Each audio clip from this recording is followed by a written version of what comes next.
Hello on the Rockers. On this episode, we have singer-songwriter extraordinaire, pride hottie, memoir writing, kinky boots wearing, scissor sistering, Jake Shears. So raise a glass and let the drinks begin.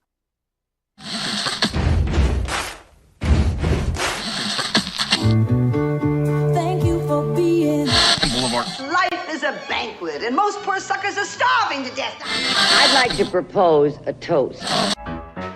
This is On the Rocks with Alexander, where I drink with your favorite celebrities as we talk about fashion, entertainment, pop culture, reality TV, and, well, that's about it. So pop a cork, lean back, and raise a glass to On the Rocks. Fasten your seatbelts. It's going to be a bumpy night. Listen to that applause. Buns and bows and pantyhose. On the Rocks podcast, a place where we're too glad to give a damn. Like us on Twitter and Instagram at On the Rocks on the Air, and on Facebook On the Rocks Radio Show. You can watch and or listen to our almost 300 episodes at ontherocksradioshow.com. Watch us on Apple TV, Roku, Amazon Fire TV, on the Outlet.tv app. Facebook Watch, streaming with pride on SVTV and on Channel 31 on the East Coast. The show is brought to you by fandaddies.com. Support your small businesses, as well as our vodka is powered by NEFT Vodka. It's just damn good vodka. Ask for NEFT at the bar or get your own for home.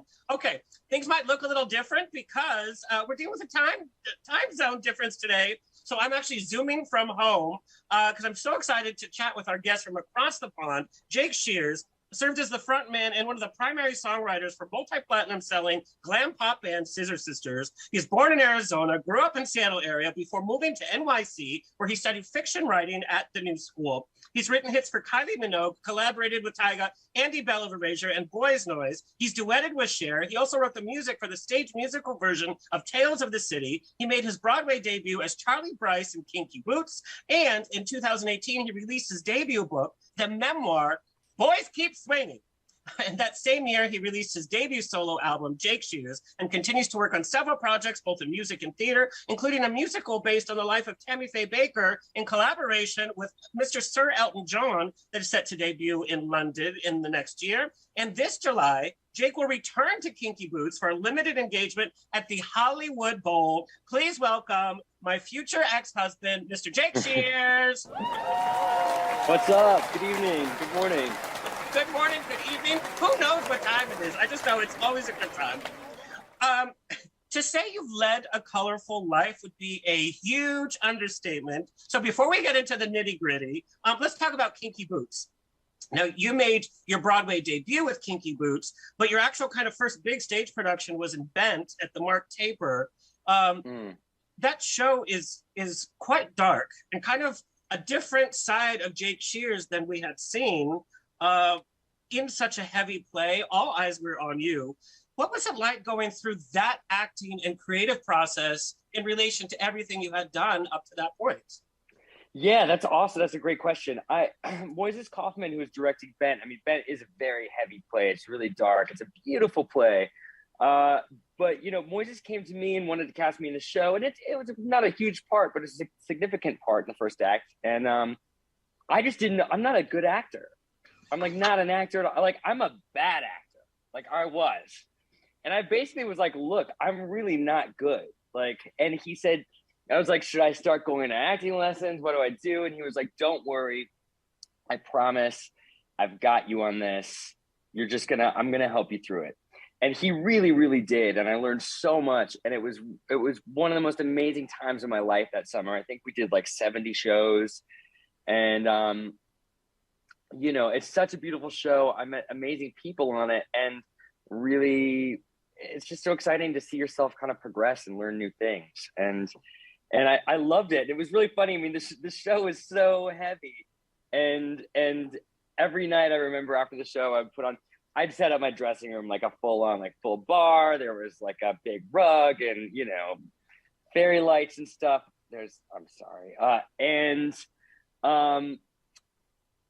And after the show, every night, I mean, it was like so depressing. Everybody was like really down, and I would run up to my room and play Donna Summer, Love Will Always Find You. Every night I would play Love Will Always Find You. Everyone went back to the dressing rooms and kind of like got their good moods back on. But it was an amazing moment. And look, I wouldn't have been able to do Kinky Boots without it. Like, You know, Kinky Boots was biting off even more than I could chew. You know what I mean? There was another moment where I was like, I don't know if I can do this, but I'm sorry. My phone is going off. I apologize. But I did, and I really worked. I worked very hard on getting into that show and being able to do that show, and that was just one of the best moments in my life, Kinky Boots. I'm so excited to get back in it. Well, and what I love about it is, as an artist, you know, some of the temptation is just to kind of stay where you are, where your fan base is. And what I love about your career is you've always, okay, what's the next step? What's the next step? Let's push through. Let's challenge. And I think that's important for any artist. And with Kinky Boots, as you were saying, it's a whole different energy. It was mixing in your musicianship.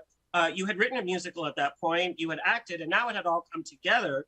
But it's quite different doing that kind of performance, you know, 8 performances a week, and then on Broadway for your debut. How did you, I mean, you're used to being on the road and performing, but it's very kind of strict to be in a Broadway show. How did you kind of have to modify your lifestyle to fit that kind of schedule?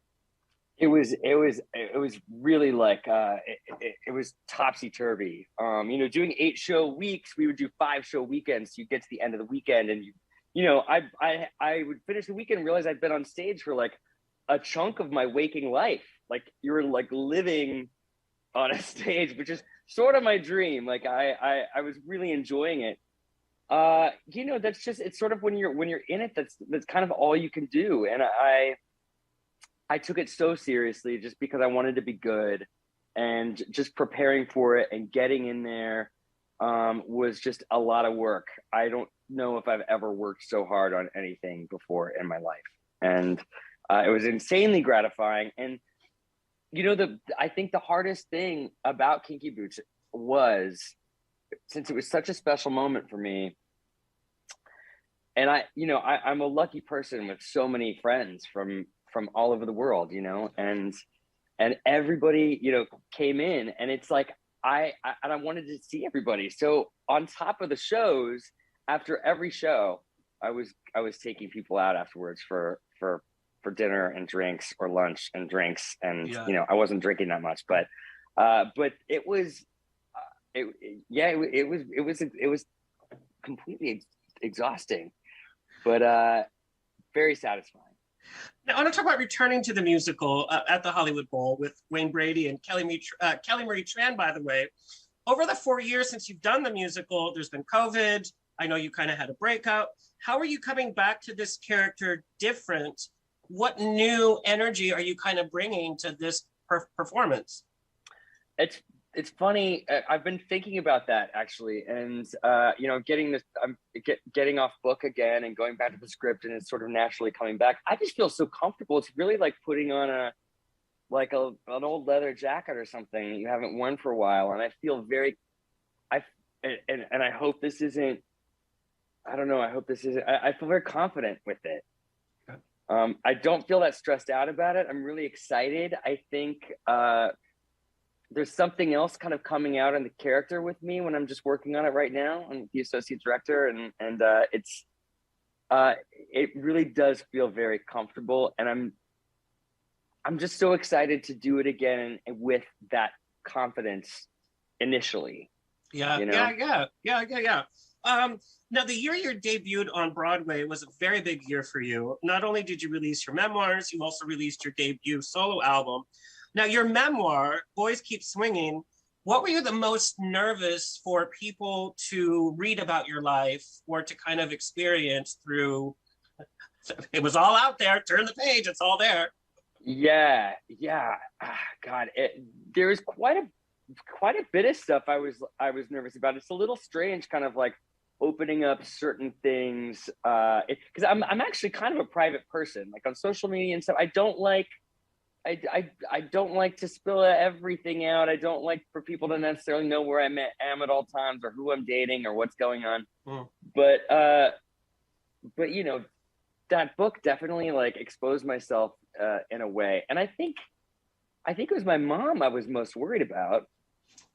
You know, it's just like making something like that and it's very sexually explicit. There's a lot of drugs and sex and partying and like, you know, all kinds of stuff in there. And I was like, my God, my mom is going to read this. And, you know, and she did. She's like, wow, that was interesting. Yeah, and she's fine. She's totally fine. It was like it was not bad, but I loved writing that book, and I look at it now, and I kind of wish I could write it again. I'm working on my second book now. Oh, excellent! And yeah, it was definitely a really cool experience doing it. I learned a lot, and I think that I don't know. There's something about writing about your life that can be eye-opening to yourself, especially, you know, it's kind of, I don't think there's like this theory that people shouldn't write about anything that happens unless it happened like 15 years ago or before. So that's why I stopped my book in 2006, because I figured I needed to kind of like have some more time to, you know, the next book's got to be a little bit more about what happened after. Well, that's I can't wait for that, because girl, you spill the tea. And it's funny, you were talking about going back to a role. When you write your memoirs, you kind of have to relive all those moments, the successes, the highs, the lows. So how did that kind of play with your psyche as well? Because we've talked to other celebrities that have written their memoirs, and for other people, it's been kind of almost like its own trauma, because they had to kind of relive stuff that they've moved past from, and sometimes it can really bring this kind of darkness back. How did you kind of avoid that? Well, yeah, it's just I kind of be in denial a little bit. You write about hard times sometimes, and I just sort of like shove it away and think, oh, it's fine. I'm just like, you know, and it really does can you are reliving stuff to a degree, but I was totally fine with it. But it's interesting. It's like lately I've been thinking about, like, I was, I think, 24 when the first Scissors record came out, 25. And, you know, that's 18 years. That first Scissors album is almost 20 years old. And so it's really interesting thinking back to that boy now, that I'm 43, and, you know, thinking about all the crazy stuff that I went through at a pretty young age. And, you know, I think about it a lot now, and think and try to kind of give myself a little leeway sometimes, and think about, you know, I think I can be really hard on myself sometimes, and I try to go back and think about those points, and remember that, like, I did go through a lot, and I think sometimes you've got to be a little bit easier on yourself. I don't know if that was the answer to your question. No, totally. And you know, I this last week I revisited your debut album, solo album, Jake Shears. And, you know, the majority of your music has this joyful, party, kind of euphoric energy, which is a contrast to kind of the depression and anxiety that you've been very open about. And I'm so glad you are open about that, because I think now we're finally able to talk about mental health and mental health awareness in our community, something that's been so shoved in the closet, even more so than our sexuality. So how does that, as a musician, and maybe for our audience that's listening, that, you know, we've all gone through depression during COVID, and we're all going through our own difficult points. How did you kind of work through that to create this joyful tone, I guess? I mean, I think joyful music just kind of comes out of me. I love writing really fun music. I love writing, I love writing stuff that's a little bit sinister too. That's also kind of, that has that like blend. I like stuff being theatrical. This, you know, I'm just wrapping up my second solo record. It's just about done. And it's sort of interesting. And like with this question that you're talking about, it was over the last couple of years, it was, people ask me what the record's about, and it's not about anything other than the act of making it. Like, it made me happy making the record. It was the one thing I could do that made me feel good, and that was fun. And so I just think that it's important to just at least find things that, like, anything that can bring you some joy. And like over the last few years, like, that's what really just brought me a lot of joy, was making music. And I think, you know, therapy is important. You know, if you whatever resources you can find, you know, people to talk to. I think I'm a firm believer in in therapy. It's helped me a lot, and it still does. And I think during COVID, we saw a lot of artistic and creative individuals working through their stuff, so to speak, especially like digitally. There was different ways that we had to share our content and material. And I think it was an exciting time for a lot of artists. So we're heading into Pride. You're doing Pride performances.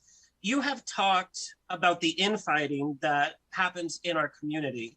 And I wanted your opinion, because I also have my own views about that as well. Yeah. Do you think our community, all of us having gone through COVID, having to survive the last presidential administration, present day, continually fighting inequality, do you think our community has matured and come together? Or do you think we still have a long way to go? I think we're in a pretty good spot. I think we'll see this Pride. I mean, I think it's going to be an exciting Pride this year. I think the main thing is we all just need to really listen to one another, and we all need to keep a sense of humor. I think those are two things, is just making sure we don't, as queer people, I think humor is part of, I don't know. I think it's part of who we are. And I think we always need to keep that, and we always need to listen to what each other have to say. I love that, because there is this fine line, of like jokes, but now I think we're trying to be so PC, even within our own group, with labels. And we have all these new letters and labels, which is great for people that never saw themselves represented. But at the same time, I think when we take out that sense of humor and we're so careful around each other, then we lose the communication. Like we're talking now, being very open about our opinions. And girl, nobody's funnier than a gay man after 2 cocktails. I mean, yeah, no, it's true. Yeah, I just think we've got to be, I think we've got to be careful about life is a gray area. Things are not always in black and white. And I think that things are not always like strict rules. It's just not what being human is. And, I think everybody's got to be flexible a little bit, and everyone's got to be able to, there's no world where there is no compromise, So I think compromise, being flexible, having a sense of humor, listening to one another, all those things, loving one another are the most important thing. And that's what I want to see and continue seeing in our community. Okay, girl, let's talk about sex. Yeah. When I told all my friends, great. I'm gonna be chatting with Jake, I'm like, oh my God, inappropriate comment, left and right. I'm like, everybody calm down. You have been very open about sex, nudity. You even worked as a go-go boy and a kind of dancer in your youth. There continues to be this stigma about sex positivity in mainstream. And even like our own gays are putting down other gays who are doing like OnlyFans or who are porn stars. Why do you think that there continues to be this fight against blatant sexuality in our community? Yeah. I think that there's like a lean towards like, the more accepted that we are, the more we kind of can sort of like lean to this sort of like heteronormative outlook on, who we are. It's sort of, it's easy to kind of like, you could see parts of our community kind of assimilating into the mainstream, and kids growing up, like not, looking at older queers or, older people in the community being like, that's not who I need to be. That's not me. That's not how I feel. So it's, I think it's complicated. It's like a really complicated thing. I do think it's very important to stay sex positive, and I think people need to do what they feel, and I don't want to come up with a sexier answer to this question now. No. I mean, listen, I love OnlyFans. That's it. Yeah, no, I've got some great subscriptions to OnlyFans. There's a few accounts that I'm a big fan of. Have you ever slid into their DMs? Spill the tea. Just not really, no. So I'm so bad at that. I'm so bad at, I'm really bad at that sort of thing. I'm not good at Grindr. I'm not really good at dating apps. You know, I met a really cute guy on Hinge here in London a couple weeks ago, though, which is, you know, good. It was a big step forward for me. Good. But no, I'm not great with DMs and stuff. I'm very awkward. I'm much better in person. I'm not great at texting. It's just not my forte. So when you come back to the Hollywood Bowl, I guess we won't expect to see you on Grindr in the LA area? I probably not. And you know, the thing about Grindr is it just kind of makes me, I wish it made me feel better, but I just can't, I feel like I can't really get laid on it. And I don't know why. I think sometimes that's going to be the headline. Jake Shears can't get laid. No, well, that really is a headline. But no, I think sometimes people because I'll send my picture around. I'm not like shy about it or anything. And then like I don't know if people think it's not real or I people have some that's it. preconceived notions about me. I don't know, but like it can be, you know, I can get a lot of radio silence out there. I guarantee you. No, I guarantee you people think it's not you. Now, before non-binary and gender fluidity were popular themes, like in today's with our youth, in your own youth, you were a bit of, and this is one of your quotes, a girly freak with your own style, your kind of own energy. Where did this kind of exploration start? Because you grew up in Arizona, then Washington State. How were you exposed to that kind of energy? And where did you get the confidence to say, you know, fuck it, I'm going to be who I am? I needed attention is what I needed, you know? And that's something about just my personality. I'm a person that does need, I need attention. And I feel like I have channeled that now into healthy channels, and in positive ways. I think it can go kind of either way for people like me that need a kind of attention. At the time, you know, I felt different, and I felt like I needed to break out when I was a teenager, and you know, I was so inspired by like all the music I was listening to. This is like kind of like right before Nirvana came out, and there was like Susie and the Banshees, and you know, Nine Inch Nails, and I was super into Bowie, and you know, there was just like it was an amazing time for music, and I was very inspired by styles that I was seeing, and yeah, I wanted to be different. I wanted to look different. I wanted people to see me. I wanted to feel like I was sticking out. No matter the cost. Yeah. Even if people were gonna like yell at me from their cars or like whatever, like it was more important to me to feel like I did inside on the outside, than it did whether I was going to be made fun of or not. Now, what's your take on straight celebrities kind of exploring that gender fluidity, like on the red carpet? Like we see, you know, Shawn Mendes is now wearing nail polish. We have certain straight actors that are wearing, you know, dresses and things. Do you think that's attention getting, or do you think this is where our gender fluidity should be going, that it's not regardless of your identification in terms of our queer community? I think it's just happening. I really feel like it's a moment. I don't know where it's going to go. I really feel like it's the moment that we're in, and it's just like something that people are exploring, and it's really fun and wonderful. I'm living right now in East London, and I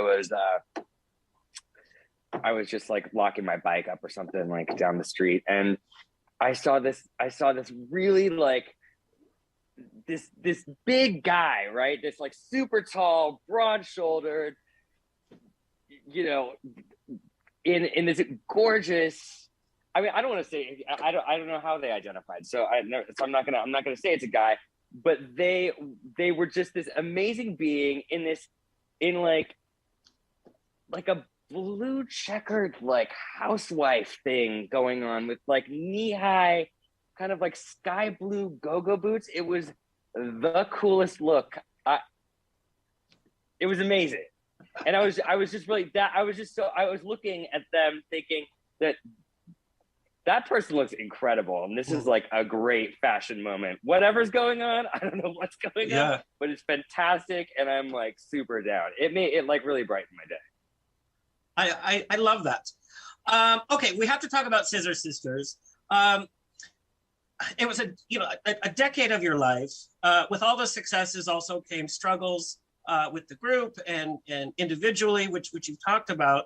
Are you able to listen back and enjoy the amazing work that you all did, even though it came at the cost of a lot of hard work and challenges? Yeah, absolutely. Absolutely. It was totally, it was tough. There were struggles, yes, but like, God, I loved every minute of it. Like I wouldn't trade any of it. Like I love singing those songs.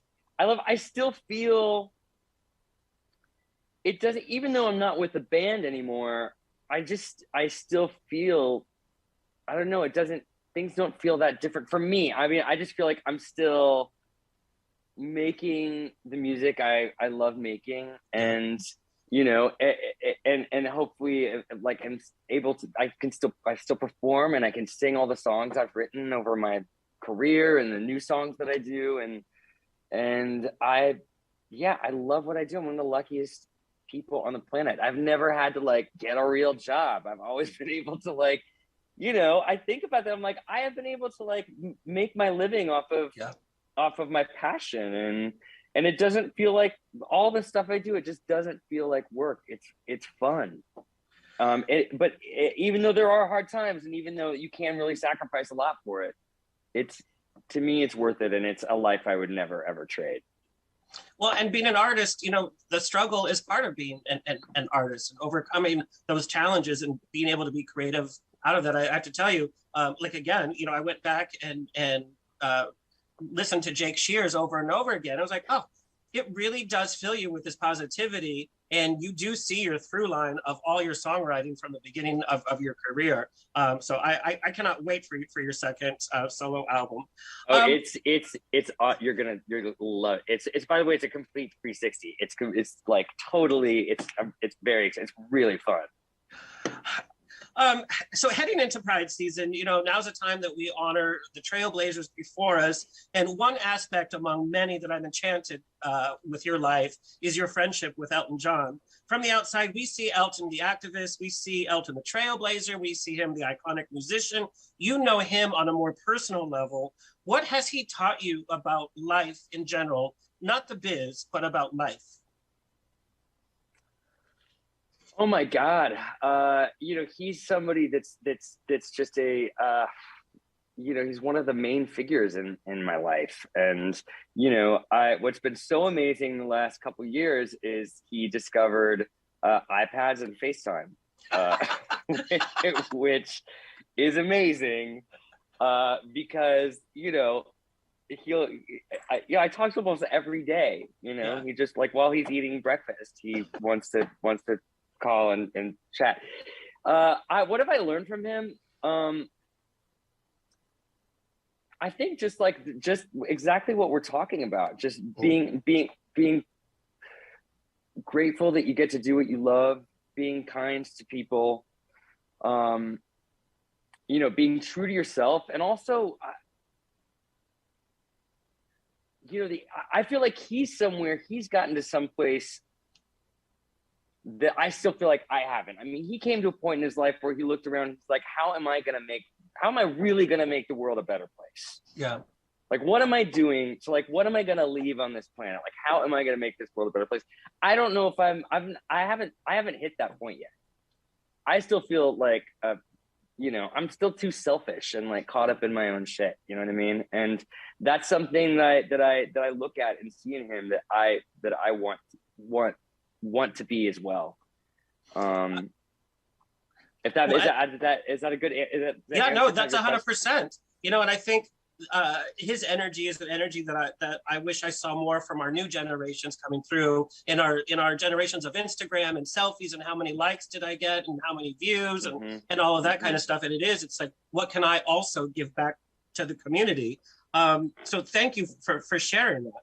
But he also, just really quick, like the other thing that learn from him, and it's been occurring to me recently, and just I've not talked about this. This is the first time I've talked about this, but I've moved to London, and you know, I know some people over here, but I'm like making new friends and stuff, and he's really taught me the importance of other gay musicians, just finding other queer and gay musicians, and how important it is for us to be there for each other. And that's something he really, you know, is important to him, and it's become really important to me as well. And that's another thing I've learned from him. Anyways, sorry, that's it. Thank you so much. I cannot wait to see you at the Hollywood Bowl. You're going to be coming to the Hollywood Bowl July 8th to the 10th, returning to your role in Kinky Boots. What is your message to your fans, especially this Pride season? Oh God, this Pride season, you know, just not take our good times for granted, not take our community for granted, not take your friends for granted. Enjoy yourself, and you know, don't believe all the corporate bullshit either. Yeah. It triggers the fuck out of me. It triggered me it triggered me when I was like, you know, 18 years old. Stuff would make me crazy, and now I'm like, I'm not gonna start bitching, but it's just like, I don't know. When the CEO of Taco Bell started talking about safe spaces, I'm like, this is not what it's about. Except, well, there's the other side to that, though, that people say, you know what? But if some kid on some farm in the middle of nowhere doesn't have any friends or anybody like him in his community, he's hearing that message. His family is hearing that message on a bigger level. I'm just more cynical about it. I'm more cynical about it. I really don't feel like that. Yeah, no, I can be very cynical about a certain sort of corporate side that happens with Pride every year. So anyways, I don't know, just keep your eyes peeled for it. You know, that's, I don't know what word I'm looking for, but yeah, anyways, but have a good Pride is my message.